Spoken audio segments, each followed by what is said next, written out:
All right, guys, welcome back. We're going to do something a little bit different today. Unfortunately, the Browns and Ohio State, and as well as the Lions, are also done for the rest of the season. So football season in this area is pretty much over. We're on to basketball and the beginning of baseball and that kind of thing. So hopefully that brings us a little bit more excitement. But right now, we're just going to talk about a few things that happened over the last few weeks. I'm with my guy Will over here. How are you doing today? Good, bro. How about you? Good, good, good. Can't complain about nothing. But New Year's was That's the definitely Buckeyes. yeah, right. New Year's was definitely not something that you want to remember. But let's just get into that. What was your reaction to that Ohio State Miami game? I mean, honestly, shock a little bit. I knew that Miami defense was really good, but I honestly expected us to beat them by over 7 points. Just watching them in that A&M game and like how lethargic kind of their offense was against a A&M defense who I really didn't think was that good. I thought we had it in the bag, but man, you can't play like that offensively in the first half and expect to win a game against a top 10 team like that. Yeah, and it sucks because I thought that this was gonna be if it was gonna be a repeat year, this was the year to do it. Yeah, JJ is not coming back. If Ohio State does win the national championship next year, highly unlikely, but let's say they do, Jeremiah Smith is not coming back the year after that. yeah, Sayan's probably gone. A lot of these pieces that were key in Ohio State's team are all going to be gone. So, if it was ever a time to repeat, then that was going to be this year. yeah, But, and just yeah, go ahead. it sucks, man. And just with the defensive talent that we had, like, Caleb Downs, bro, like probably one of the best defensive players I've ever seen at the college level, and then just the way that they were playing all season too, it was such a letdown. Yeah, and I think, honestly, I'm glad that you said that because, honestly, I think because they were so dominant, it ended up being their downfall. Because saying, as much as we talk about the struggles that, the team last year had against like Nebraska and of course Michigan and Oregon, that team was ready for things to not go their way and to Exactly. adjust on the fly in the second half and stuff like that.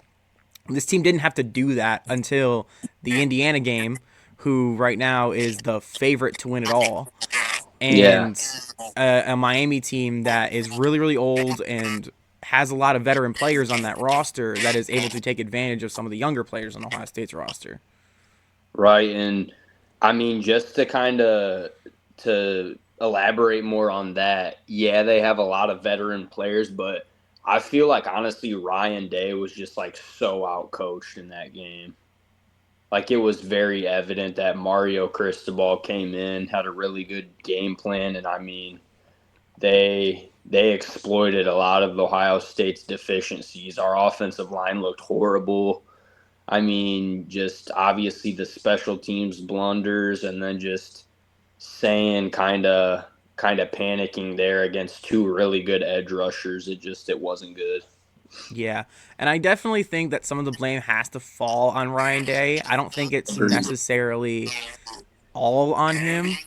I think the majority of the fall, and I said this in my reaction video, I think the majority of the blame has to go on Justin Fry. Because although he did have the year last year, the offensive line coach, if anyone is wondering who Justin Fry is, but Ohio State's former offensive line coach was here, I believe, since 2021, 2022, somewhere in that range. And Ohio State continued to not be able to recruit at a high level on the offensive line and develop at a high level on the offensive line. There was a few gems, especially last year, but most of those guys were either transfers or they were plug and play guys. Luke Montgomery has to come in for injury. Carson Hinsman came in for Seth McLaughlin last year, who won the best center award. I forget what the award is called, but he won that award for best center in the country. And there was a lot of plug and play guys there, And, some of those guys were coming back, but it felt like they regressed this year. And yes, that probably has to do with the fact that this is the first year that Ohio State had that new offensive line coach because Fry ended up going to Arizona in the offseason last year. But it was his ineptitude, there it is, to recruit at a high level and compete with, teams that are targeting those high quality offensive linemen, and it came back to bite us.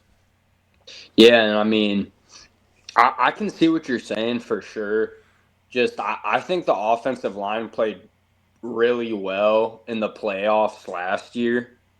So like it just sucked to kind of see that, but I feel like the warning signs were honestly there all season, and especially after that Indiana game. I mean, guys like Tegra Shabola just not very good in my opinion. I think he just entered the portal, but yeah, man, it's just it sucks to see with such a talented team to get first rounded like that. And honestly, I wanted to ask you, what are your opinions on kind of that long bye for those teams who do get the first round bye? I mean, Indiana kind of broke the curse, but again, I don't think that Alabama team was very good. So, do you think that the committee or the NCAA should kind of shorten that window for the teams who do get the first round byes? Yeah, I'll just give you my entire layout of what I think the playoff should be. I don't think we need to expand to. People are saying like 25 teams in the playoff. I think that's insane. Yeah. I think I like being at 12 for right now. I still I That's the thing. Like I still kind of like the idea of the conference championship winners get the bye. I think it worked out in theory. Like in theory, it should have worked. But there's some times where the ACC or the Big 12 is going to have down years, or even the SEC or the Big 10 is going to have a down year, and that team might not deserve a bye. But I do think that you need to reward teams for making a conference championship and winning a conference championship, and not reward teams like Notre Dame who refuse to join a conference and duck high quality competition and play, Navy and Army and Air Force every year and Purdue every year because they're too elitist, I guess, to join a conference. So I think you got to reward teams that made the conference championship and won a conference championship and played that extra game. And I don't think it's fair for teams like Notre Dame that if they end up getting a bye, they basically get another week's rest and get to rest even more of their players because they're not playing no matter what on conference championship weekends, and Right. they're getting a bye after playing a cupcake schedule all season. So that's my one thing. I do think that the playoffs, and I get Army Navy is a really really good tradition, and what makes college football is that type Hmm. of rivalry. I think we need to start playing first round games that week, Agreed. or not even. I feel like conference championship games. I feel like that, or no, because that's the week conference championship, and then it's Army Navy. So yeah, first round games need to be that the week after conference championship game, and then have the week after be the second round games, the week after be the third, and then the national championship can be on somewhere on New Year's Day in the Rose Bowl, and have the Rose Bowl happy because that's what they want, is that New Year, or not New Year's. Is it New Year's Day? I think it is New Yeah, I Year's think Day. it's the first. Okay. So yeah, so the Rose Bowl can be the national championship every year, which I think would be really cool because that is one of college football's um, kind of marquee landmarks, is the Rose Bowl. Agreed. So will that happen? No, because there's going to be so many other stadiums in areas that are going to pay a lot of money to host that national championship game.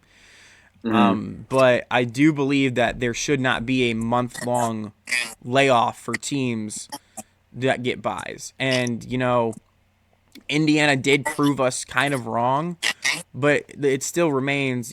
Georgia got a bye, they lost. Ohio State got a bye, they lost. Texas Tech got a bye, they lost. You know, it's not. It's almost an outlier for Indiana because Indiana has a really really high floor and a really really high ceiling, and Alabama is just, let's face it, they're soft. Yeah, So I mean a three-loss Bama team versus probably the best team in college football. Like yeah, I was expecting Indiana to win big. yeah. I I thought mean, maybe at the beginning of the game Indiana might get starstruck, and Signetti had those guys ready to go, and they hit the ground running, and they never looked back. So dude, and Indiana's portal has been insane so yeah, far. yeah, they're gonna be scary, and the fact that Ohio State has to go to Bloomington next year is gonna be bad. Ohio State has a tough schedule next They year. really do, and I'm hoping because of, we'll talk about Ohio State's transfer portal here in a second, but they better have a good amount of guys coming in from the transfer portal with all we're losing. But what are your predictions for the remaining college football playoff games? So, or not Oregon, Indiana, and Ole Miss. Who is it? Ole Miss. Who's playing Ole Miss? Um, Why am I blanking? Ole who the Miss, heck? Miami. Miami. Yeah, obviously, duh. But yeah, so what are your predictions on those two games? Okay, so I'm rooting for Ole Miss now.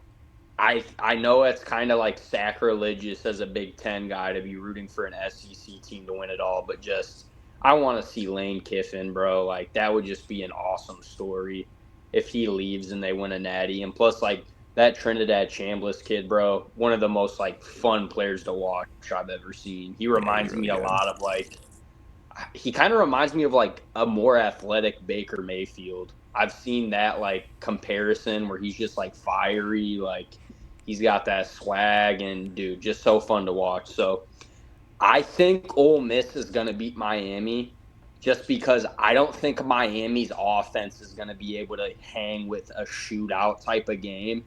And it's like we saw Ole Miss play a really good defense already in Georgia, and they put up almost 40. So I'm going to go with Ole Miss in that one. And on the other side, I mean, it's hard to beat a team twice in a season for sure. But I mean, Indiana's just rolling right now. I think that's going to be the more interesting close game. But I think I'm going to go with Indiana just because Fernando Mendoza. I mean, he had the Heisman this year. He's really poised. He's smart. I think he's going to make less mistakes than Dante Moore. I think it's going to be a really close game, but I'll go with Indiana and then Ole Miss and the Natty. And then, dude, I'm rolling with Ole Miss and the Natty, man. I think it's a Cinderella type story. So we'll see. Indiana's definitely the best team remaining, but just with the craziness of college football, I'm gonna go out on a limb and say Ole Miss is gonna win it all. Okay, that's interesting. I honestly think that I agree with you with the Ole Miss Miami game. I think the higher the game goes, meaning if it gets up to like the 20s, 25 plus, I think that favors Ole Miss. But if it's, 13-10, 17-10, 17-13, something in that range, I think Miami's got it. Agreed. So it just depends on how fast the game goes and if it's a shootout type game or if it's a, chip away at each one of their defenses. Then I think Miami's probably got that in the bag. The Oregon Indiana game is where I probably disagree with you, actually. I think there's a really, really good shot, and Oregon is, Oregon was on the other side of this with the revenge factor last year against Ohio Yeah. State. Indiana comes into Autzen and beats Oregon at home, which is something that not even Ohio State could do last year, and kind of dominated them. It wasn't really, it was close, but Indiana, it was never really a point where Indiana was in real danger late in the game. Of course, Mendoza, They I won think, by 10, I think, right? yeah, I think so. And Mendoza even threw that pick six and, Mm-hmm. and, and came right back out and scored. So there was never really a point where Indiana was in trouble in the second half. But you know, I think with that, and Dan Lanning is really really good at motivating his players. And I even asked this to one of my college football friends, but I was like, what if Dante Moore outdueled Fernando Mendoza? Like that's a real possibility right now. And I think that he does, and I think Mendoza makes one too many mistakes. and Oregon capitalizes on it. And I think that Oregon escapes against Indiana.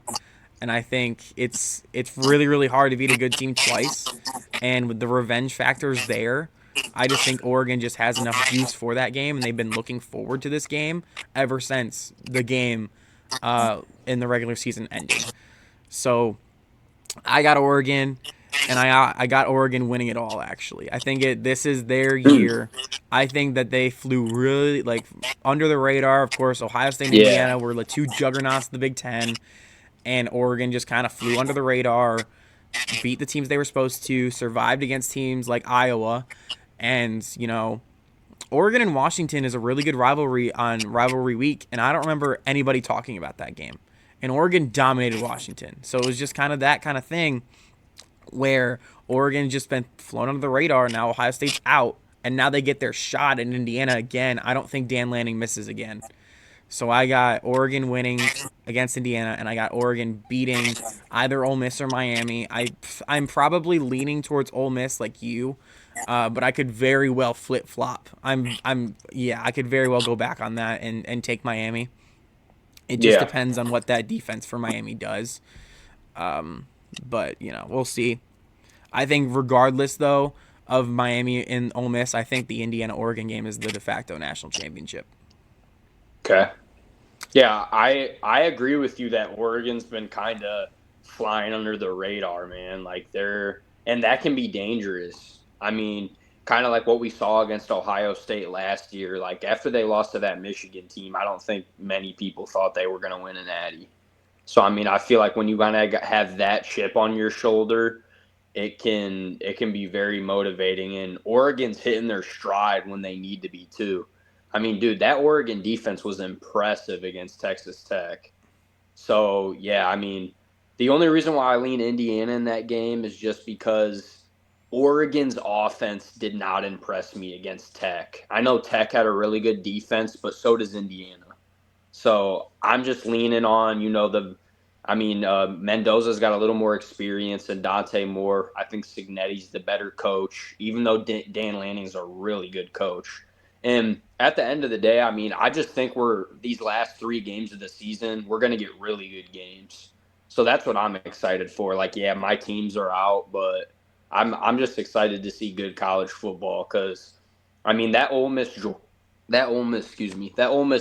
game was one of the best games of all season, and it was a lot of fun to watch. So, as a college football fan, I'm just excited to see 3 really good games to end the year. Yeah, yeah, I agree with you. But let's move on with that. Ohio State, of course, has a lot of guys leaving for the transfer portal, and even more people leaving for the draft. Uh, I have not checked. I think Caleb Downs is expected to announce his He decision. declared today. Did he declare? Okay. I Yep. didn't know. I saw on his podcast that he was announcing it. I didn't check it out before the recording though. So Caleb Downs is officially out. Carnell Tate is out. There's a few defensive linemen that I have no idea who they are. Honestly, sorry, but I don't. They're leaving for the draft. They were like a bunch of depth pieces, and guys like the offensive lineman Shabola. I think he's entering the portal. A surprising one for me is Aaron Scott. I Yeah. know if anyone does not know who that is, he went viral in his commitment. I think he was like top 3, top 4, but one of his top 2 were Ohio State and Michigan, and that was right after Ohio State lost to Michigan in 23, and he had a Michigan backpack and pulled out like an Ohio State jersey or something, or Ohio State Hmm. hat from that Michigan backpack and declared to Ohio State and committed to Ohio State. But he's out. What are your thoughts on like a mass exodus from Ohio State after this Miami game? I mean, a couple of those, like Aaron Scott, maybe a couple of the receivers too, like Mylan Graham and Quincy Porter. I didn't necessarily expect to enter the portal. I think Bryce West too, who's a corner. He also entered the portal. So just some of those guys. I mean, it's a little surprising, but at the same time, I mean, we had a good recruiting class. Like guys like Chris Henry Jr. are expected to come make a big splash in the receiver room as a freshman, similar to how Jeremiah Smith did. So, I mean, as a Buckeye fan, it's still early. There's a lot of really good players left in the portal still. So, I mean, I think maybe Buckeye fans pump the brakes a little bit. Don't get too worried. I mean, I think we're going to have talent next year. Yeah, we'll be a little younger, and some of those pieces leaving hurt, but I'm not too worried yet. Okay. Yeah, I CJ Hicks, I forgot about him too. He's Yeah, gone. USF. Yeah, he's going with Heartline to USF. I honestly Mhm. think, and with Aaron Scott too, uh he is probably going to end up at Tennessee because Ohio State's corner coach just went to Tennessee.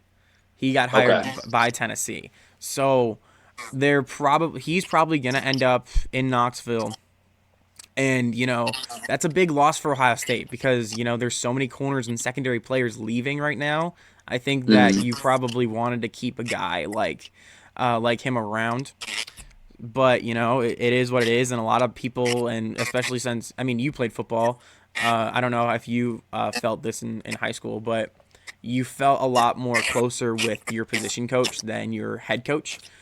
Yeah, And that then is the case a lot of the times. yeah, and especially at the higher levels, the D1 schools where the head coach is doing all sorts of things and being a COO,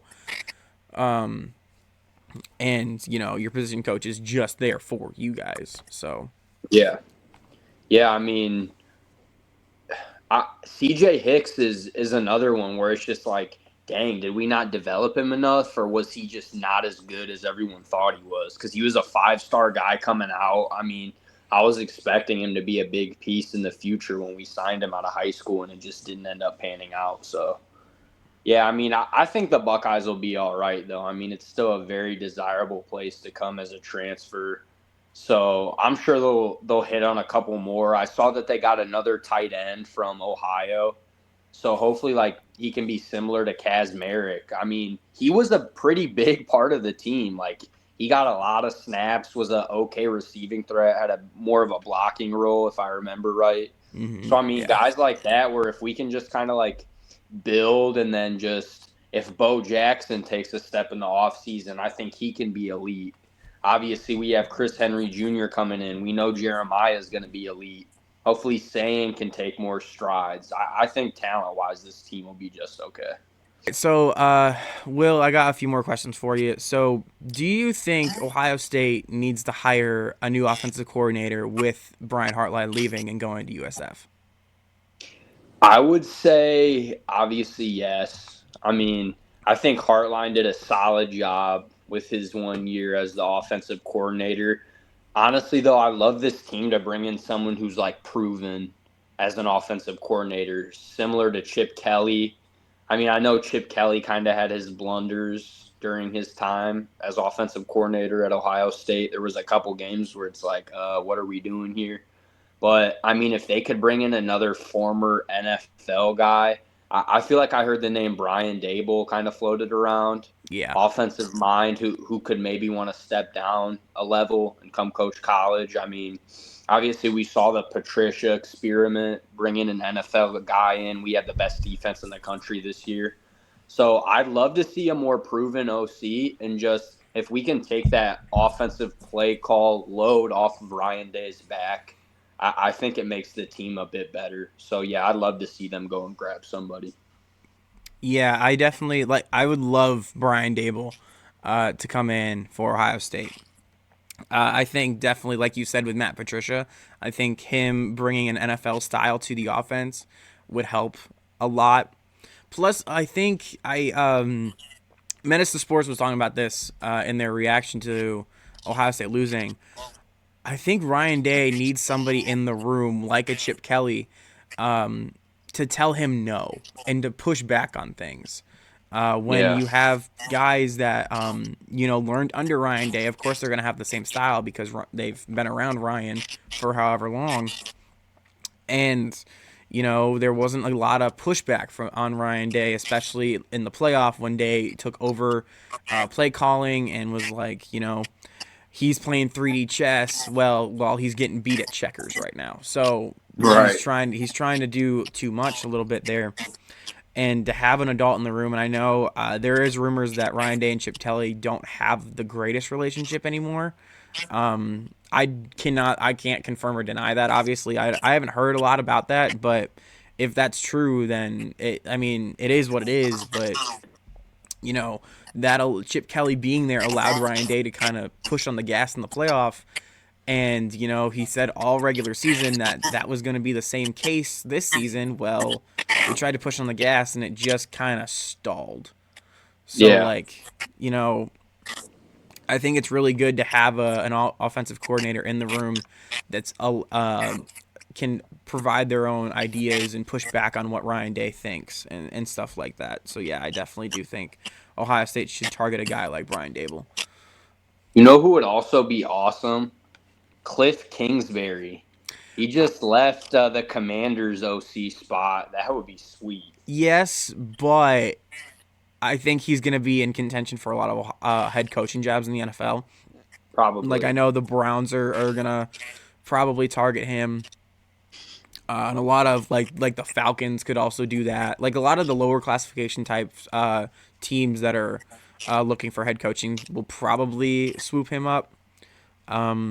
But I think whatever is left over from that coaching search is a really good opportunity for Ryan Day and Ohio State to go pick him up.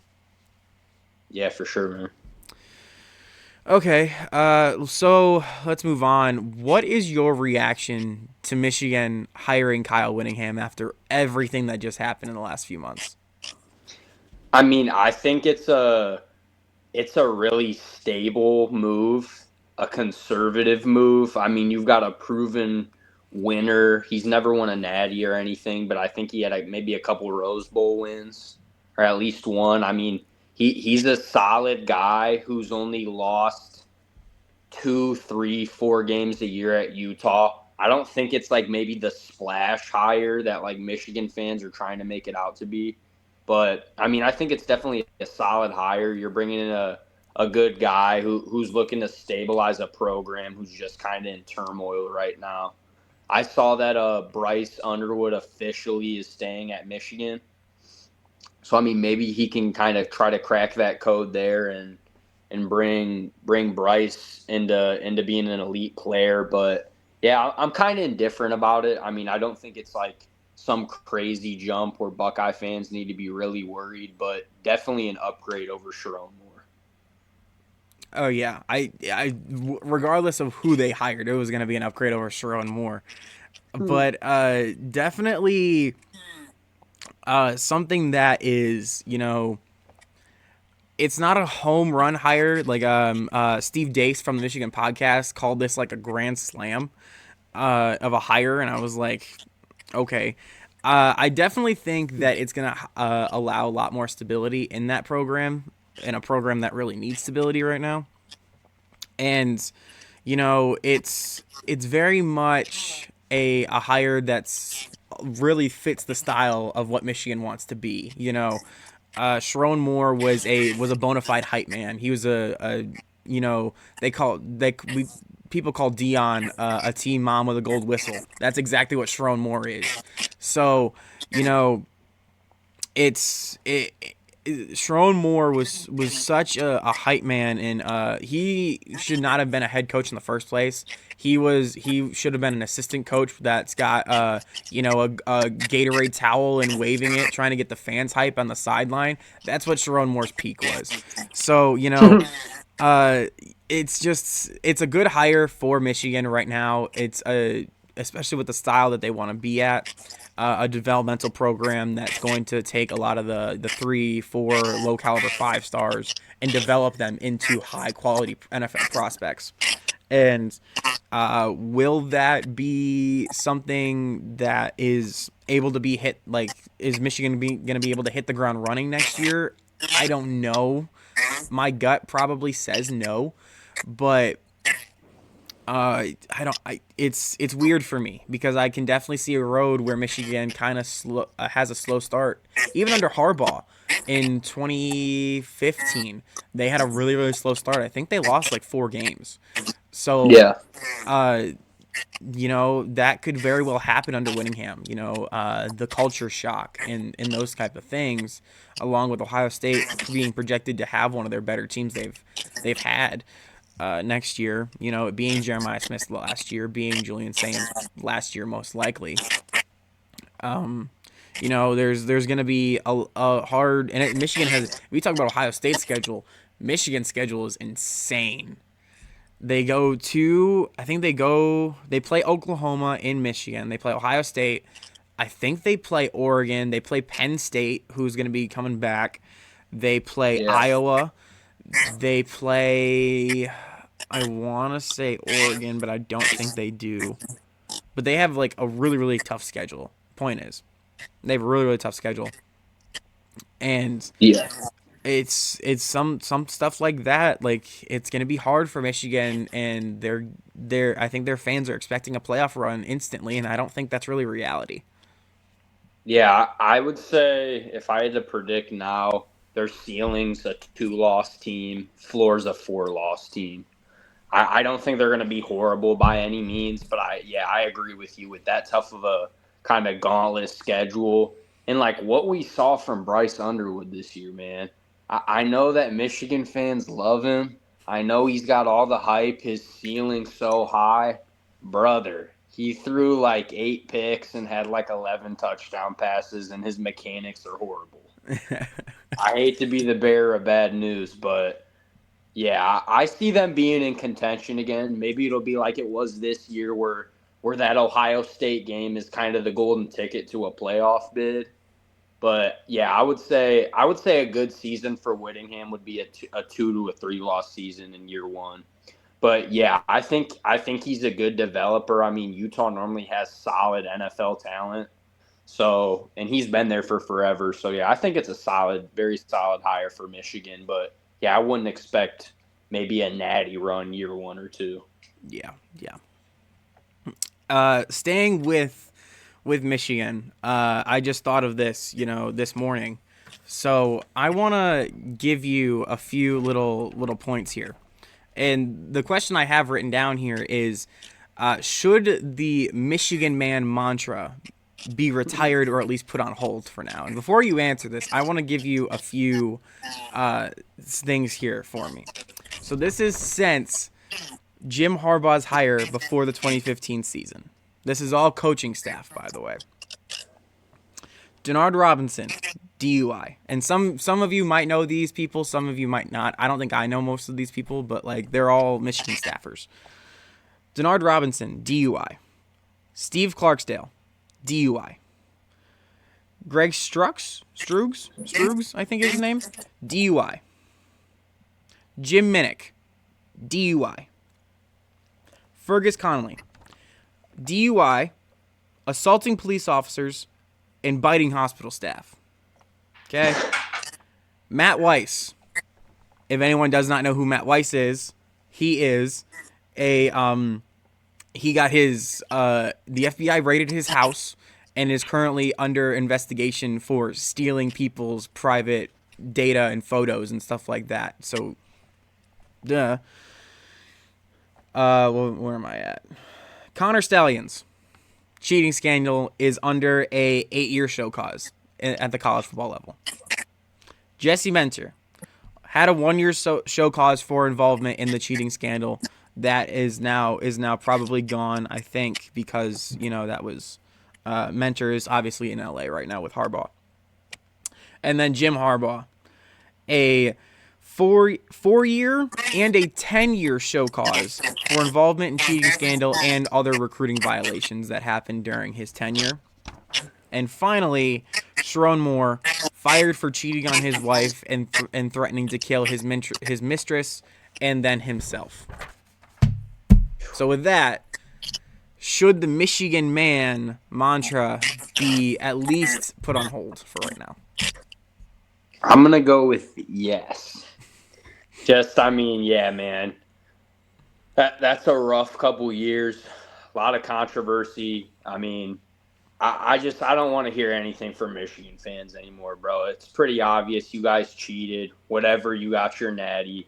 I mean, there's been a lot of issues with the program. And again, I mean, every program has their issues. No one's perfect. We're not trying to be all high and mighty, self righteous here, but yeah, man, hang up the Michigan man mantra, bro. Y'all are as sleazy as they come. I mean, let's just be real. The prestige, the thinking they're better than people. I mean, that should be over just because of all what you just said. I that needs to be retired for at least 5 to 10 years. Yeah, It's the Michigan men needs a show cause. I yeah, mean, it's bad, man. Like I understand, the same thing with like Georgia. Like there's not a lot to do in Athens. Like the whole racing thing. No excuse for anything that they did with the racing thing, but at least that's players. What I all yeah, named you are staff members. They are grown yeah. This is adults. your leaders. Yes, Yeah, and it's true what they say. The head coach is a reflection of the team's. The head coach's personality is a reflection of the team.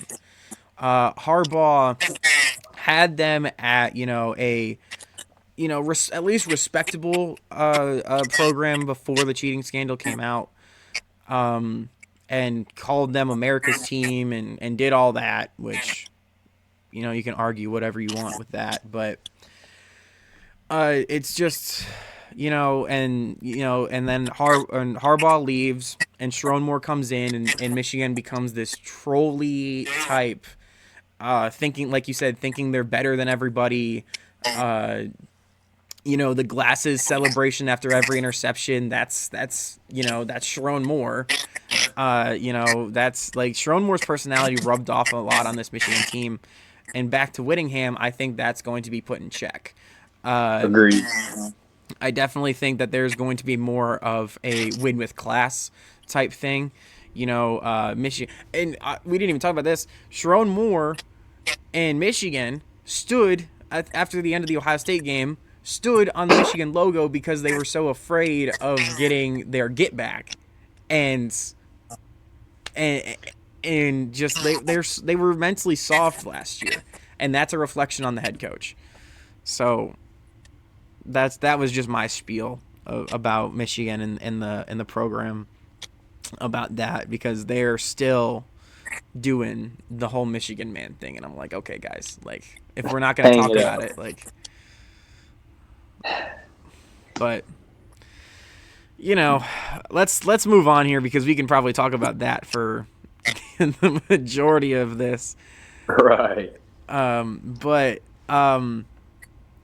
let's stick with the rivalry, and we'll move on to the NFL stuff. But is this the beginning with the hiring of Kyle Whittingham? Is this the beginning of the modern 10-year war? I feel like it's kind of hard to tell.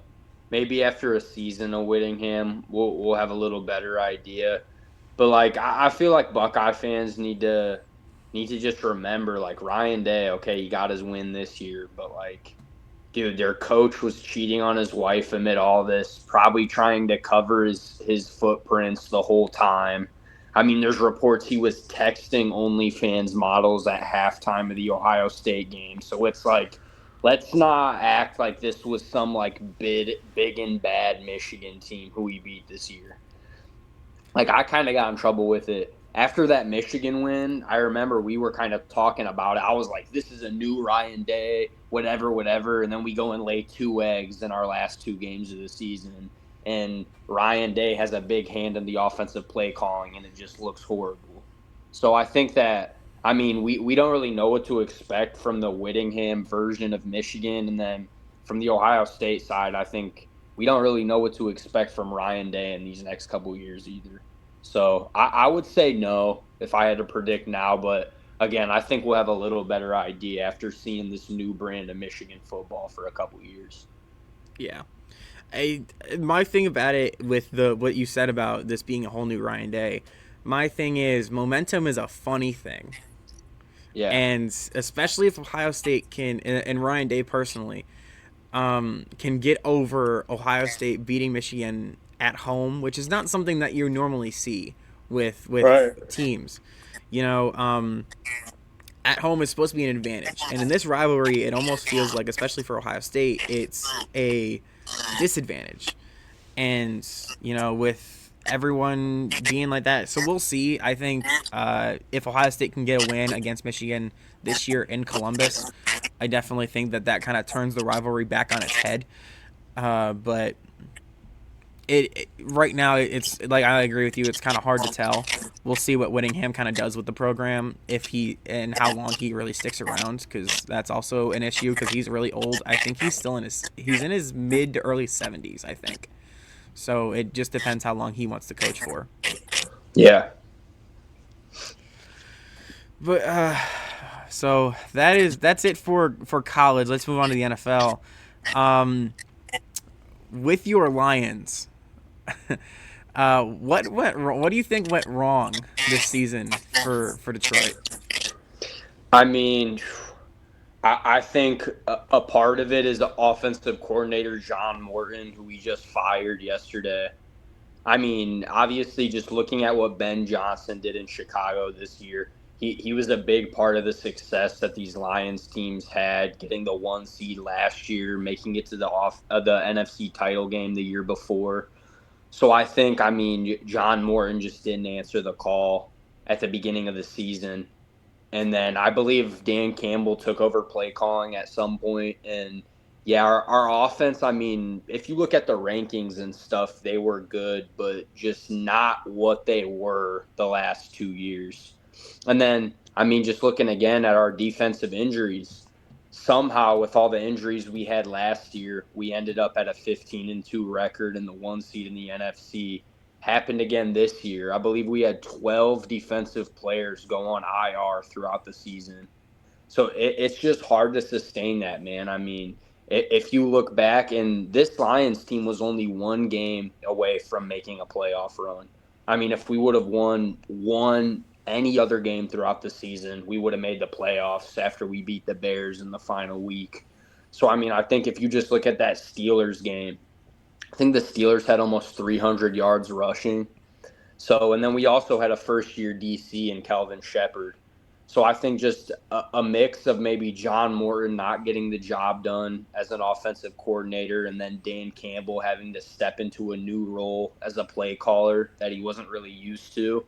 And then just combining a first-year DC with 12 injuries and players out for the season, two of those being Brian Branch and Kirby Joseph, who are your two safeties who eliminate plays all over the field. It was a recipe for disaster, but I'm not too worried, man. I mean, I feel like I'm hoping as a Lions fan, this can kind of be a Philadelphia Eagles type thing, where last year they won the title, the year before they struggled and didn't have as good of a year. So, I mean, I still got all the faith. Dan Campbell's led us to 3 straight winning seasons. As a Lions fan, that's never happened in my lifetime. And again, we were one game away from a playoff run. I think Jared Goff can lead us to a Super Bowl. I know that might be kind of unpopular, but I think he's a top 10 quarterback when he's on.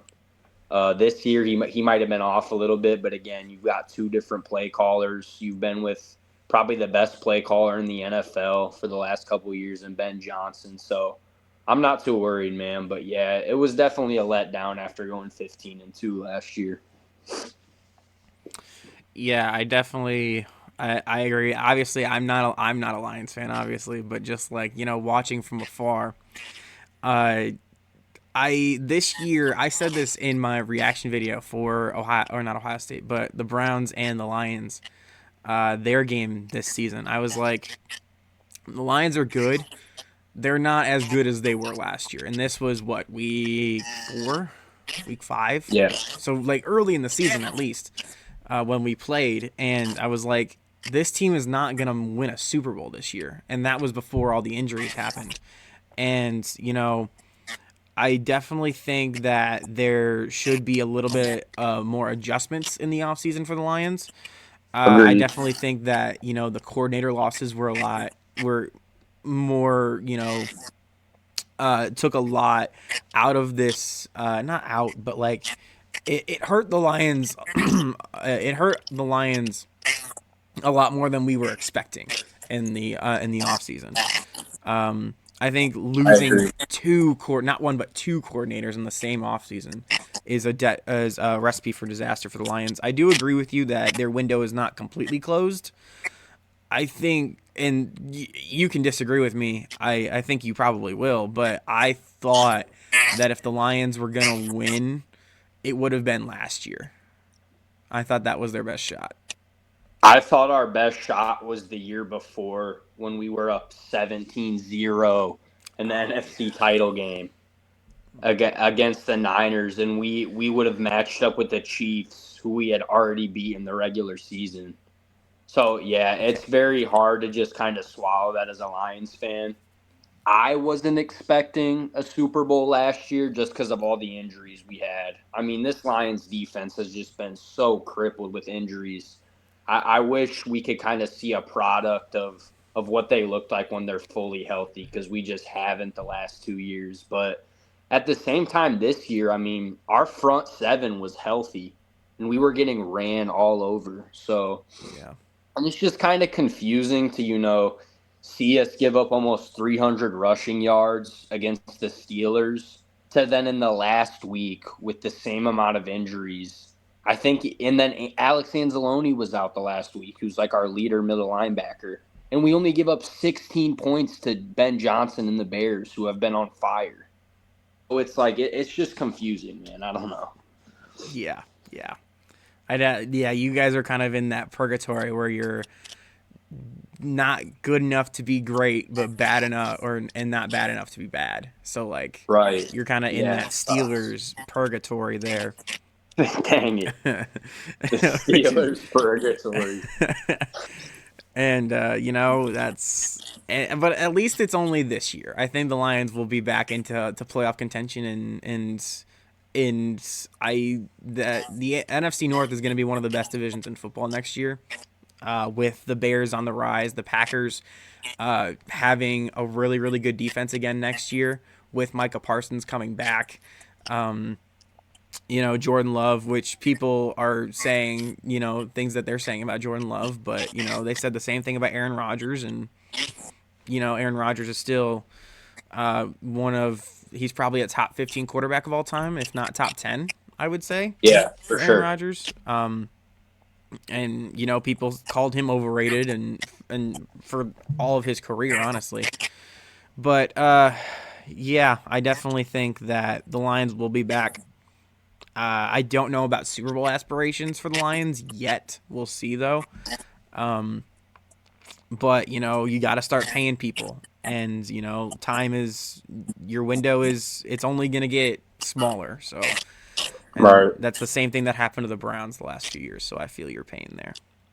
Yeah, dude, it sucks. Especially with just being at the bottom of the league for so long and then you get your little time to shine and it just seems like you blow it. It hurts.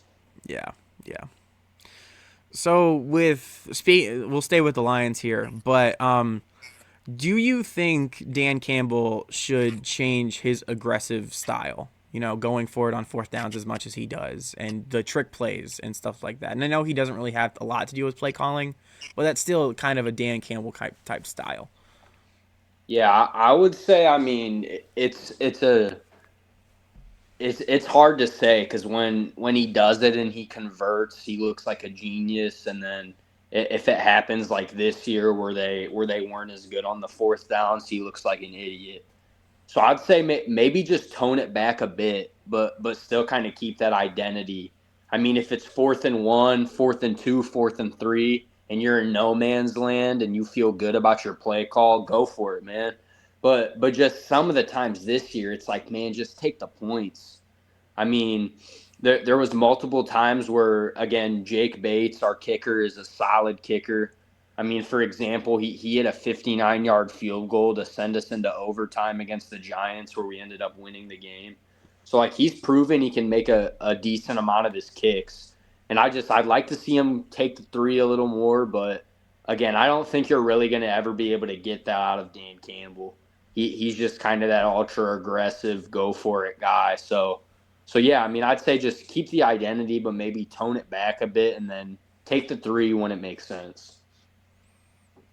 Yeah, I agree. I've been saying that for the past 3 years that Campbell needs to kind of tone that down, but I've been going, oh, Dylan, you're an idiot. Dan Campbell's the best coach of all time. Bah, bah, bah, bah, bah. So I've gotten that for from a lot of Lions fans, but it is what it is. Um, but who do you think with the draft coming up and the Lions? Do you know what number the Lions are in the first round? I believe 17. Okay, so they're kind of in that middle-ish area. Yeah. Um, who do you think the Lions should target in the draft this year? I believe they should target offensive line. I mean, if you look to the 2 years prior to this year, we had an elite offensive line, especially in the interior. We were doing whatever we wanted on the ground, and Goff was getting protection. But then, coming into this season, our all pro center, Frank Ragnow, who was probably the best center in the NFL, retired, and we had to move Graham Glasgow to center, move him from guard. Then we had Christian Mahogany starting at guard, who was a rookie, I believe. So yeah, we need to buff up that offensive line with Jared Goff being kind of the statue quarterback pocket passer that he is. I think getting him time in the pocket is essential to the Lions' success. So I would love to hopefully if he drops to us that Proctor kid, the tackle from Bama. I mean, and again, we have Decker, the Buckeye, Yeah. who's been with us for a long time. He's expected to retire this year. Oh, We is he have Dan really? Dang. Skipper. Yeah, we have Dan Skipper, another one of our tackles, who was kind of that guy who we brought into that jumbo package when we bring in an extra offensive lineman. He's expected to retire as well. So yeah, I mean, we're definitely gonna have to buff up the offensive line, and I'd say if we can get good value there in the middle of the first, take one of those tackles off the board for sure. Yeah, yeah. Are you worried about drafting an offensive tackle? Because not only has Alabama been not great in the offensive line, borderline horrible at the offensive line, but speaking as a guy who's a fan of a team that drafted Jedrick Wills out of Alabama, and Browns fans know how well that went. But are you worried at all about drafting an Alabama offensive lineman? I mean, I'd say yes and no. It's kind of hard to say. That Proctor kid's a really good athlete. So I think he's kind of like a project type guy. I mean, I've seen some blunders on tape from him. He's definitely not the most like proven tackle, but again, his size and athleticism is there. And I mean, if we look at Brad Holmes, if we look at his kind of tenure and just his track record with drafting offensive linemen, I mean, their first pick was Penei Sewell, who's arguably the best tackle in the league. If not, he's top three to top five. So, I mean, I trust them to if that's where they want to go to do it. But yeah, there is some kind of nervousness of taking a Bama offensive lineman just with kind of yeah, Jedrick Wills. I pay attention to the Browns. I don't really have a second favorite team, but I watch the Browns a lot just because my dad's a Browns fan, and yeah, he was definitely a letdown. So I guess that is kind of in the back of my mind if we were to go Bama offensive line. Yeah, yeah. Do you have any other like players in mind other than offensive linemen that you like really want the maybe if someone falls to the Lions you're like okay go get him or do you just not? I think it's gonna be offensive line. I mean, there's that offensive lineman from Miami as well. His name's kind of slipping. I believe he's a tackle.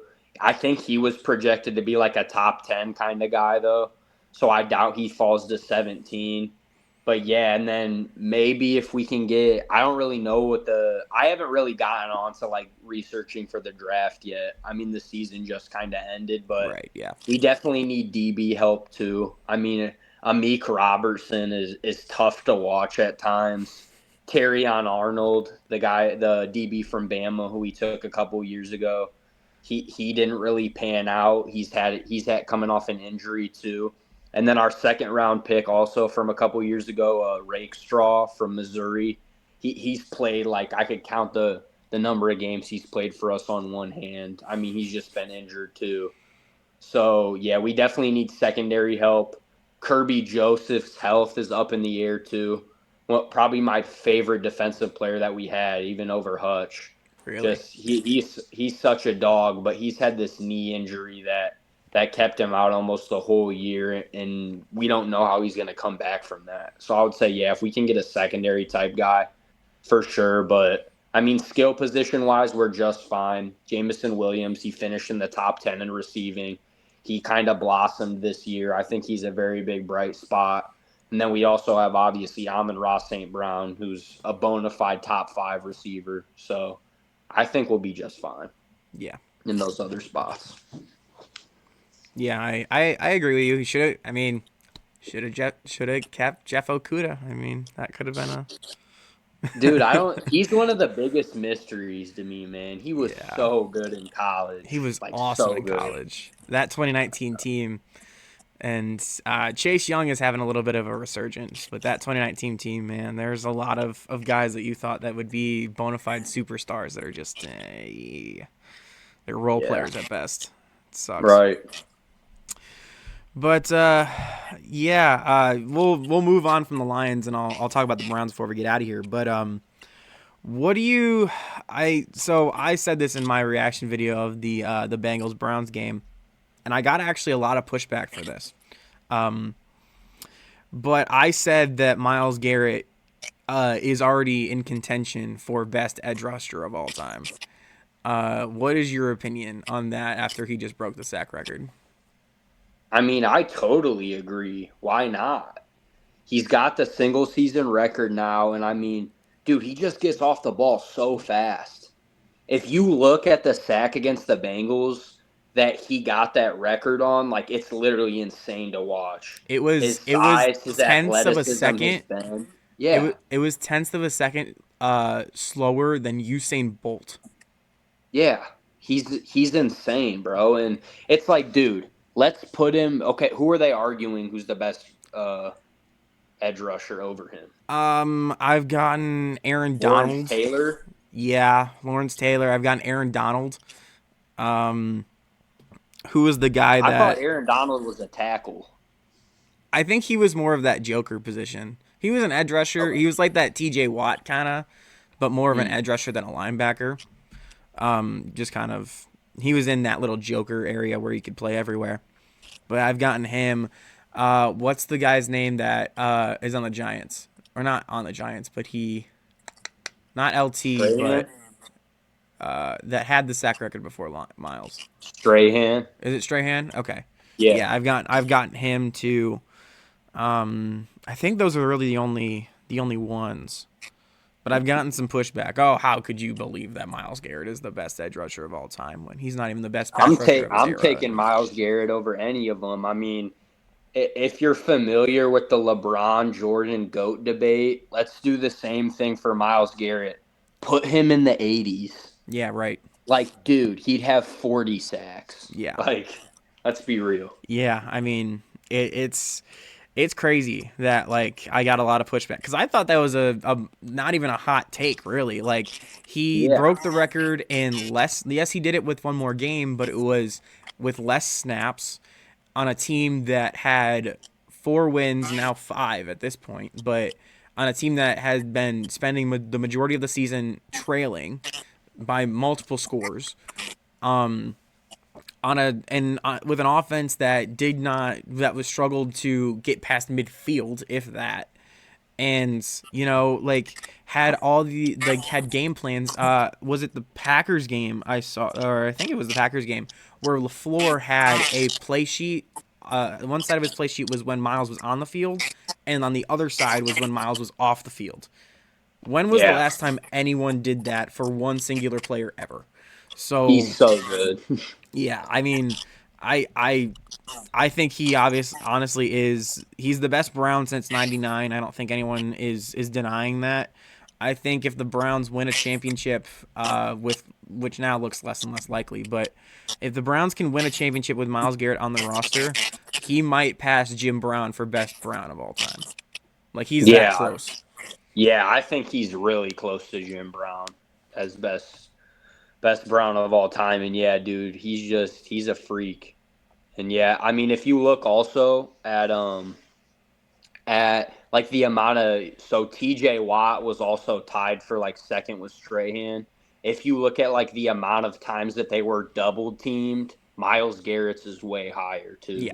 So it's impressive on all fronts. Myles Garrett didn't also have Cam Hayward on the middle of his defensive line, and just those people that Exactly. say that T.J. Watt is still better than Myles Garrett are absolute idiots. Don't listen to them ever. Yeah. But like, even like in 2020, like the 2021 through 2023 years, like Myles Garrett was obviously the better player, and T.J. Watt was like hit his peak and now is coming down from that peak, and Myles Garrett didn't even hit his peak yet. Like I don't even know if Miles has even hit his peak yet now. Like he's that good. And if get Miles a competent offense and have like these same pieces on defense in the next 2 years, he could break this record again. He could break his own record. Yeah, he's good. And Really good. that's just my take on it. But let's move on. And this is something that I've gone back and forth on. Was Cleveland justified in firing Kevin Stefanski this year? I personally would have gave him another year if it was me. But again, I don't think it's the worst move of all time, but it's like, dude, he won coach of the year a third of his seasons. So it's like that's the only red flag where I'm like, eh. But then at the same time, it's like they've been down, but their offensive, he's an offensive guy. I believe he's the play caller. And their offensive talent has been kind of at the bottom of the league. So it's like I don't know, or was it Tommy Reese who was the OC? So Kevin had the play calling at the beginning of the season, and the last few Oh, okay. weeks of the season, Tommy Reese took over. So Okay, Kevin yeah. was when the Browns' offense was at its worst. Kevin was calling the plays. Okay. Yeah, so I mean, I guess I think it goes either way. I mean, if the Browns hire a good guy, I think it looks good. But if the next guy that the Browns hire is mediocre, and then because Stefanski's going to get hired in one of those vacancies, Oh I yeah, would assume. yeah, I mean, a guy who's won Coach of the Year twice. So if Stefanski has success at his next spot, I think obviously it's going to look bad. But I mean, if it was me, I would have given him one more season. But I don't hate the move. That's what I'm trying to say. yeah. Okay. Yeah, I mean, like I said, I go back and forth on it. I definitely think that Stefanski is not a really good culture fit in Cleveland. He's a very quiet guy that doesn't really motivate his players and kind of he's like John Harbaugh almost to a degree. He kind of lets his coordinators do their thing. And kind of like just stays out of the way and just is like, okay, we're gonna do this, but he's not a Dan Campbell type where he will scream in your and Dan Campbell will scream in your face if you do something wrong, Yeah. and kind of motivate his players. He's not that guy, and I think that's kind of what the Browns need at their head coaching position. But that's hard to find. So this No. isn't college where there's so many unknown guys. This is the NFL where you're dealing with grown men and the last person that really failed at the screaming Dan Campbell type of style was Urban Meyer in the NFL, and we all know how that turned out. So like, it's a fine line you got to walk there. But I go back and forth with it. I definitely think that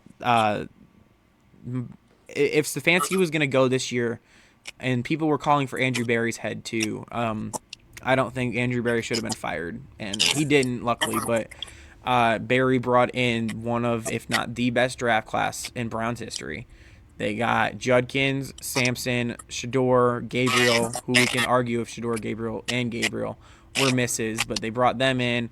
They brought Schlesinger, who's going to likely win Defensive Player of the Year. They brought in Isaiah Bond, who he was an undrafted free agent. He looks like a really good piece at the wide receiver position.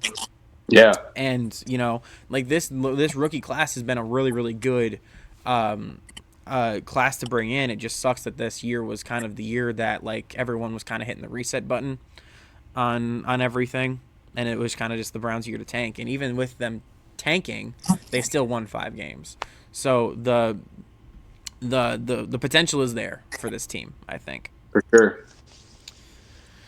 Um, but yeah, we kind of talked about this. But who do you think the Browns should look for as for their next head coach? I mean, that's a tough one. I think Harbaugh's out. Just I don't think he'd want to come to Cleveland. I don't want Just Harbaugh. he's later in his career and all of that, and just I don't think Cleveland's really a desirable place to go. If I'm being honest, Yeah, I I think I saw that they interviewed Todd Monken. I don't think yeah. that would be a horrible get. I mean, he's had some success with running that Ravens offense. He was the Georgia OC when they won those two natties. But I mean, I think it's maybe they stay in house and hire a guy like Schwartz, who's been running an elite off defensive unit, excuse me, for the last couple of years. But I really don't know who they're gonna hire. Um, I get why people say Schwartz. Schwartz is he's kind of like a Chip Kelly. I don't think he wants to be on that offense, like the whole. I don't think he wants to be a head coach in the NFL. I think he just wants to deal with the defense and not have to deal with the press and everything that comes with being a head coach. I think he just kind of wants to be up in the booth, calling his defense. I don't think Schwartz really wants to be a head coach, and he can honestly prove me wrong. I don't think Schwartz is a really good head coach, anyways.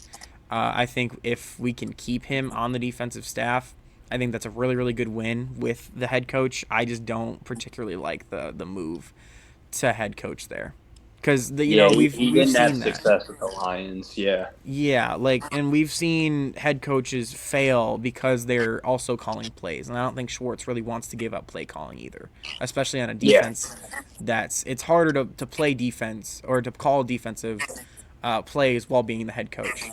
Offense you can kind of mix and match, and but like with defense you got to be watching everything. You can't go over to the offense and give them a pep talk really, or do anything kind of like that. So I think that if the Browns can, they should keep him as DC. And I'd agree. I don't think Harbaugh is the move there. I think he's probably going to end up at New York and the Giants. I think he's going to be.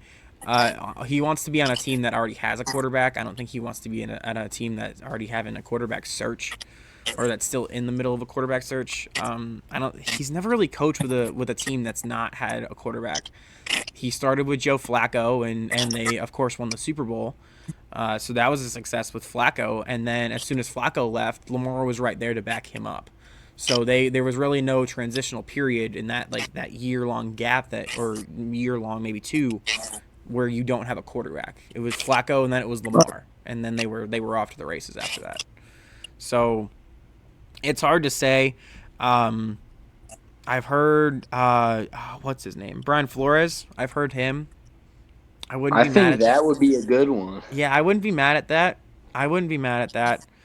Um, there's so many guys that are there. People are saying like Dable, but I don't want Dable. I think that he kind of had his shot in New York. I think he's kind of got to hit the reset button somewhere and be a coordinator somewhere. Whether that's the NFL or if that is college, like we were talking about with Ohio State. But I think Right. he's got to probably push a reset button for the next year or two before he goes back up to being a head coach. I don't think he can go from head coach to head coach somewhere, but you just gotta wait and see. Like I don't know if Schwartz is the answer at head coach. I still think that he is one of the better defensive coordinators in the league right now. For Um, sure. but I don't want to ruin that with him being a head coach. You know what I mean? So Yeah, for sure. that's No, that just makes my a lot look at of it. sense. And then one last thing, and we'll get out of here. But what is your early Super Bowl prediction For this year, you're talking. for this year? Yeah. Okay, so in my opinion, I think this is one of the most wide open years that I can remember. Not as in, I think there's many different teams who could win it. I like in the NFC side, my two favorites are the Rams and Seattle. I think Seattle looks really good. Obviously, they have the one seed. I'm gonna lean Rams to come out of the NFC just because one, McVay and Stafford have already won a Super Bowl. Two, I think Sam Darnold is gonna Sam Darnold at some Really? point during this Okay. playoffs. That's my prediction. And then out of the NFC side, I mean AFC side. So I like the Bills. I like the Patriots, the Jags, and the Texans. The Texans have one of the best defenses we've seen in the last like 20 years in the NFL. I believe statistically it's like the best defense since 2009 or something like that. So Probably. That sounds right. they have a really good defense, and then Stroud is a solid quarterback. They've got guys like Nico Collins, but again, just offensively, I don't think they're good enough to really make it out of the AFC. With the Bills, I mean, dude, Josh Allen, this is your shot. You've got no Mahomes, no Lamar, no Burrow in this year's playoffs.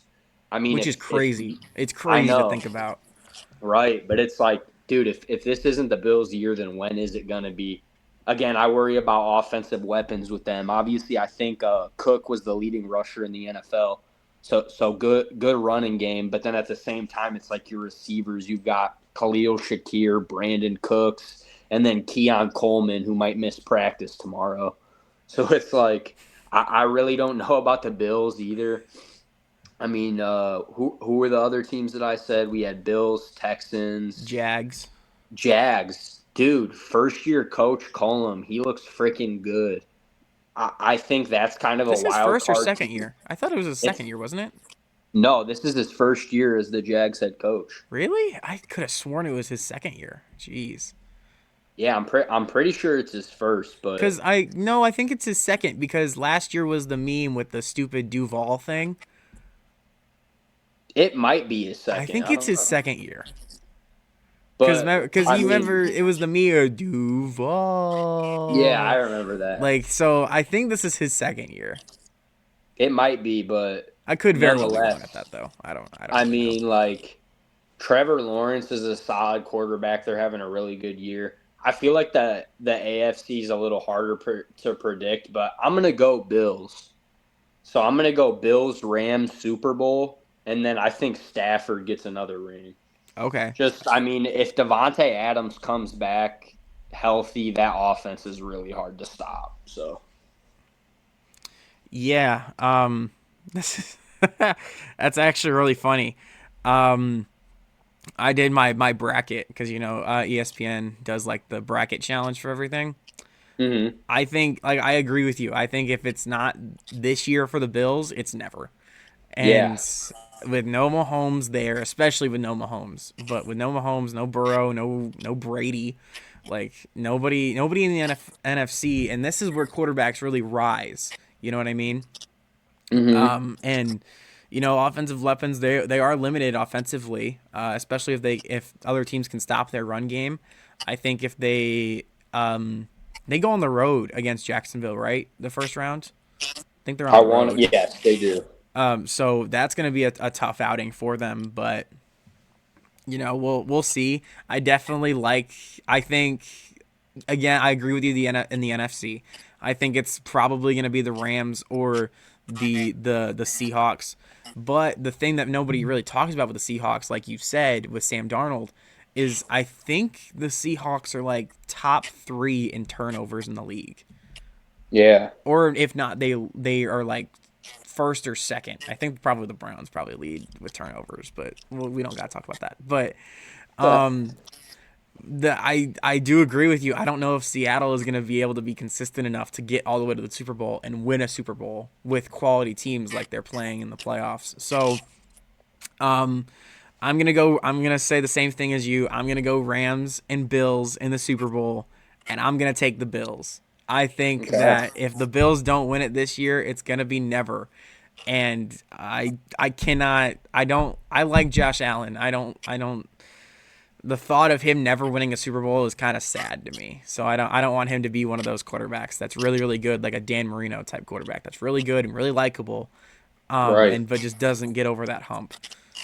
So I think I Yeah. got the Bills. I got the Bills The winning it one this year. team we didn't talk about is the AFC one seed, I believe, the Patriots. I think the Patriots are too young. I'd agree, and they had like one of the easiest schedules in the NFL Yeah, this year as well. yeah, So I think it might be like a little fool's gold for them. Yeah, and I'll go back to the Texans too. With the Texans, the defense, like you said, the defense is really good, but um, that offensive line is suspect. If they Agreed. can't protect C.J. Stroud, who's been prone to as much as we both love C.J. Stroud, he is prone to getting a little flustered and getting off rhythm and making more mistakes than he probably should. But All right. so I don't like the same thing with the Seahawks. I don't know if I trust them to make it all the way to a Super Bowl and win a Super Bowl. Would I love it if they did and CJ Stroud being a Super Bowl champion and probably the MVP of the Super Bowl? Yeah, I That'd would be love awesome. that. I just don't know if it's this year though. I I'd think he's agree. probably got a little bit more maturing and growing to do before we really talk about the Texans as a Super Bowl caliber team. For sure. And what happens if the Eagles somehow figure it out in the playoffs? I mean, they're another team Ah, too. I don't You know. don't think it happens? I don't. I think they probably lose in the first round, if not the second. I don't think they do. Especially like they're not at home, I don't think. Did they win the NFC West or the East? Yes. Okay, so they're at home for at least one game, Yeah. maybe two, depending on who wins and who loses. Um, but you know, with the NFC runs through Seattle. I don't trust them going up to a team like Seattle or LA to go on the road and win those games. Right. Um, I don't think Justin Herbert is as bad as people make him out to be. I just don't think that he is a guy that is going to be able to win a game like that, though. You're talking about Hurts. Yeah, Jalen Hurts. Yeah. Yeah, I mean, it's tough because they won it all last year, but yeah, they just don't look like the same team. One other thing before we get out of here, I want you to ask, and what I think is the closest matchup of this first round. I believe Packers are -1.5 in this one. Packers Bears. We get part three of what was a really good 2-game series in the regular season. Who do you got for that one? Okay, so I'm now that you say that, now I'm just like It's thinking off in the fly here. Chicago. It is in Chicago. I picked the Bears in my bracket. Now, I don't know if I have faith in that though, because the Yeah, Bears because are it's the they're the Bears. Bears. Like Yeah, they're it's gonna the Bears. choke at least one of these times. Like Right. I just don't know, and it's the Packers. Like there's so much there, and like it just depends on if the Packers can get pressure on Caleb Williams because they didn't in last time in Chicago, and they almost Right. still won that game. But that was also the first week that Parsons was out and with his torn ACL. I think that was the first full week that Parsons was out. And now that the Packers kind of have a little bit more to work um, with, and they still don't have a pass rush, but I wonder if they're going to be able to scheme enough to get pressure on Williams and to make him make mistakes that because he's only a second year guy or third. This is his third year. This is his third Who year. is it? Caleb Williams. Third, I Third, believe. yeah. Because he was drafted with CJ. So that was 2020, 2023, 2024, 2025. So this is his third year. And, it's, we'll see. But, it. Yeah. I definitely think that I have the Bears in my bracket. But right now, I I'm think I'll going probably go with the Packers. Packers. Yeah, yeah. See, Yeah. I don't know if I trust the Bears. Now, if I am right in my bracket, awesome, but I don't think I can say I picked the Bears to beat the Packers in the playoffs out loud. I don't think I can do Yeah, I it. mean just the Bears being the Bears. Like the last playoff game in Chicago at Soldier Field was the Parky double doink. So it's like It's been that maybe long. something crazy like yeah, it has. Oh man. Maybe something like that happens again, and then just getting another kind of in-depth look at the Bears after they played my Lions the last week. You're only putting up 16 points against that porous Lions defense. Did That they was have just a starters red out flag to that me. game? Did they rest their No, starters? they were trying to win that game. That's Caleb bad. Williams played. Dude from Missouri played the rookie Luther Burton. receiver. Luther Yeah, Burden. Burden played, Cole Komet played, Colston Loveland played, all their dudes played.